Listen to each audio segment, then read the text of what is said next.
아랍에미리트의 적은 이란이라는 윤석열 대통령의 발언과 관련해 이란 외무부가 주 이란 한국 대사를 불러 항의했다고 이란 반관영 ISNA 통신이 보도했습니다.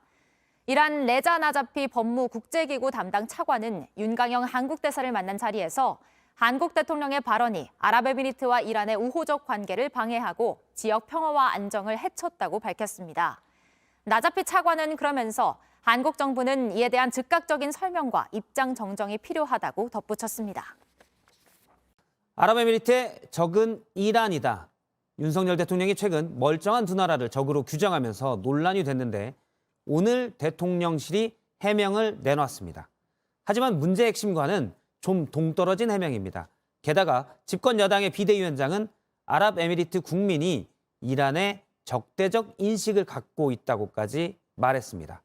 발언을 수습하려다가 더 꼬이는 모양새인데 주한 이란 대사관이 오늘 공식 항의했습니다. 강희연 기자입니다. 주한 이란 대사관은 오늘 공식 입장문을 통해 윤 대통령의 발언을 반박했습니다. 이란은 아랍에미리트와 상호 존중을 바탕으로 우호적인 관계를 유지하고 있다며 특히 두 번째 경제구역 상대국인 아랍에미리트와의 관계를 발전시키고 있다고 강조했습니다. 앞서 윤 대통령은 아랍에미리트의 적은 이란이라고 했습니다. UAE의 적은 가장 위협적인 국가는 이란이고 우리의 적은 북한입니다. 이 발언의 팩트가 틀렸던 게 주한 이란 대사관 측 설명입니다. 논란이 커지자 대통령실 고위 관계자는 오늘 이란을 한국의 적이라고 말한 게 아니란 취지로 해명했습니다. 대통령 발언 자체엔 문제가 없단 겁니다. 여당도 윤 대통령이 맞다고 두둔했습니다. 아랍에미리트 국민들은 이란을 최대 위협 국가로 보고 있고 적대적인 인식을 가지고 있어요. 하지만 이란 정부는 자국을 아랍에미리트의 적으로 규정한 윤 대통령 발언의 팩트 자체가 틀렸다고 지적하고 있습니다. 사실상 대통령실과 여당이 문제의 본질을 외면하면서 논란을 더 키우고 있다는 지적이 나옵니다. JTBC 강연입니다. 우리 정부에 대한 이란의 공개 유감 표명, 이번이 처음은 아닙니다. 이태원 참사 당시 외국인 희생자 5명이 이란 국적이었습니다. 그때도 이란 외무부가 나서서 한국 정부의 현장 관리가 부실했다 쓴소리를 했는데요. 그보다도 더 거슬러 올라가서 양국 사이엔 석유 대금 70억 달러 동결이라는 뇌관이 자리 잡고 있습니다.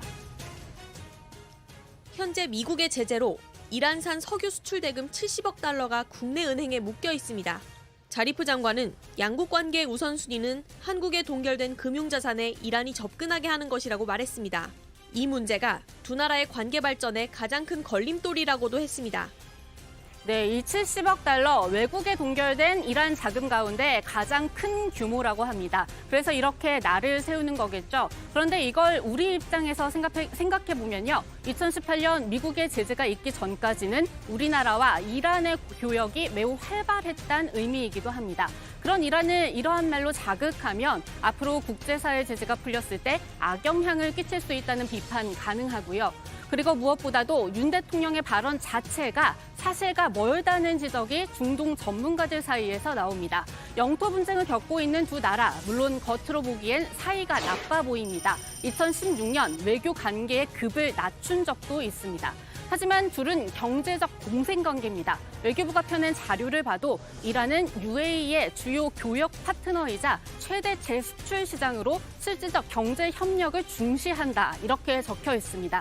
거기에 2021년 말부터는 외교 차원에서도 해빙 분위기 시작됐습니다.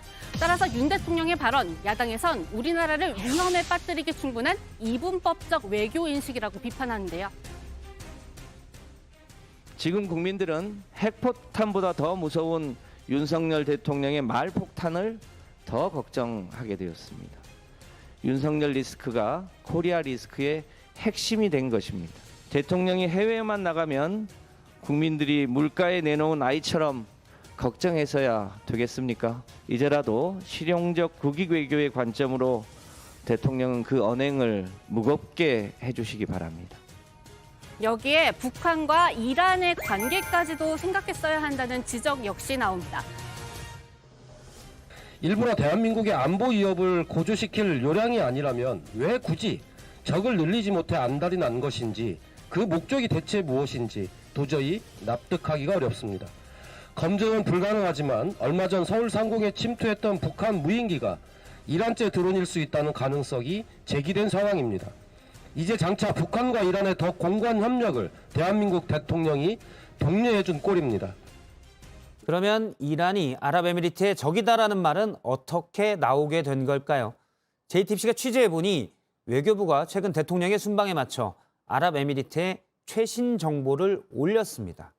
그런데 여기에도 이란이 아랍에미리트의 적이라는 표현은 없었습니다. 대신 파트너, 실리적 관계 같은 표현이 눈에 띄었습니다. 외교부는 이런 내용을 순방 직전 대통령실에도 전달한 걸로 확인됐습니다. 백민경 기자입니다. 외교부가 지난 10일 홈페이지에 공개한 아랍에미리트에 대한 설명 자료입니다. 이란과의 관계를 설명하며 이란을 최대의 잠재적 위협으로 인식하면서도 실리적인 경제 관계를 구축하며 양국 관계를 관리해 나가는 중이라고 적었습니다. 이란은 아랍에미리트의 주요 교역 파트너, 최대 재수출 시장이라고도 설명했습니다. 비록 안보 측면에서 잠재적 위협 요소가 있지만 남북한처럼 군사적으로 대치하는 실질적인 주적이 아니라는 겁니다. 외교부 관계자는 이번 대통령 순방에 맞춰 양국 관계에 대한 최신 정보를 업데이트한 것이라고 밝혔습니다. 심지어 외교부는 지난 정부 때보다 양국 관계의 발전상을 더 자세히 기술했습니다. 문재인 정부 자료와 달리 아랍에미리트가 이란 핵 합의 복원 결과와 무관하게 이란과 대화 채널을 유지하고 경제적 이익 추구를 노력한다는 설명이 추가됐습니다. 외교부는 이런 내용을 순방 전 대통령실에도 전달한 걸로 확인됐습니다. 현 정부가 펴낸 자료에서 아랍에미리트와 이란이 적 관계가 아님을 설명하고선 막상 대통령이 현지에서 적이라고 규정한 셈입니다. JTBC 백민경입니다.